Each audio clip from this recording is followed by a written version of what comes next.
Hello and welcome to the Ferg Neil Show podcast special Thursday Patreon edition. It's good to have you with me. I was going to say with us, but it's just me alone in an apartment within a complex as I look out and I see two grown men patting a cat. The place where I live, there's like a communal garden. No one uses it. I assume I've got a neighbor, I'm 99% sure buries bodies there. But I'm currently watching two men. They're of different races, which I'm not sure why I think is significant, but they're patting a cat together, and it's this weird kind of reconciliation of, two troubled pasts coming together to forge new ground. Hope you're well. Yesterday, we released a video about Sky News and how Sky News has been cancelled.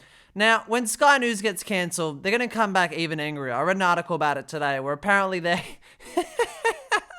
if you thought Sky News was crazy before, wait until they come back after being cancelled.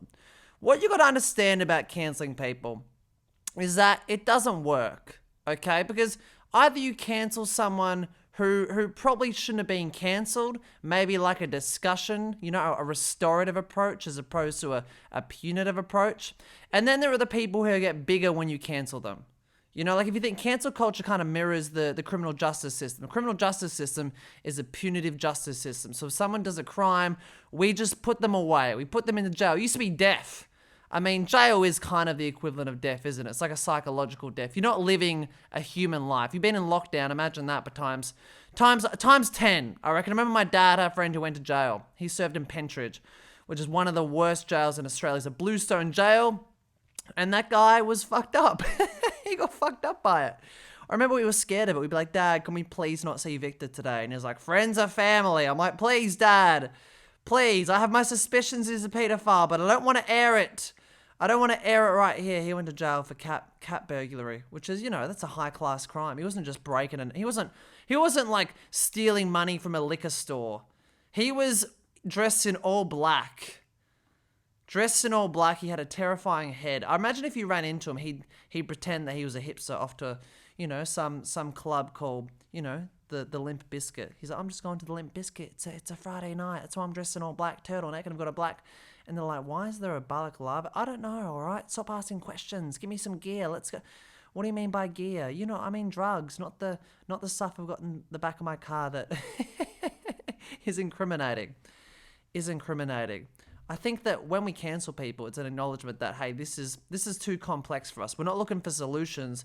We're looking to just throw this problem away. It's like when you look at, right now, I know there's a debate about children and majority being Indigenous Australians being able to go to jail when they're 10 years old. I mean, like, that's not... A restorative approach to that would be like, okay, why are 10-year-olds who are Indigenous going to jail? Let's look at the complexity of it as opposed to just putting someone into a jail and throwing away the key when they're fucking 10 years old. 10 years old. Holy shit. You can't get a TikTok account until you're 13 years old, but you can be in a jail cell with fucking Bazza. You know what I mean? Do we want that? Is that the society we want? I'm not sure. I mean, I don't like YouTube, so I'm on Patreon now. This podcast this is what Sky News should do. This is the land of the free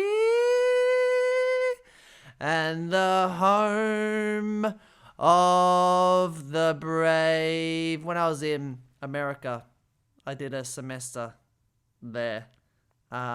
Pretty much, rigged a holiday. I didn't go to any classes, and the government gave me money to go on this. I was essentially, this is what, when Alan Jones is talking about the dole bludgers, he really should be targeting that at university students who get a loan to go overseas, because that money, that taxpayer funded money, that's insane, isn't it?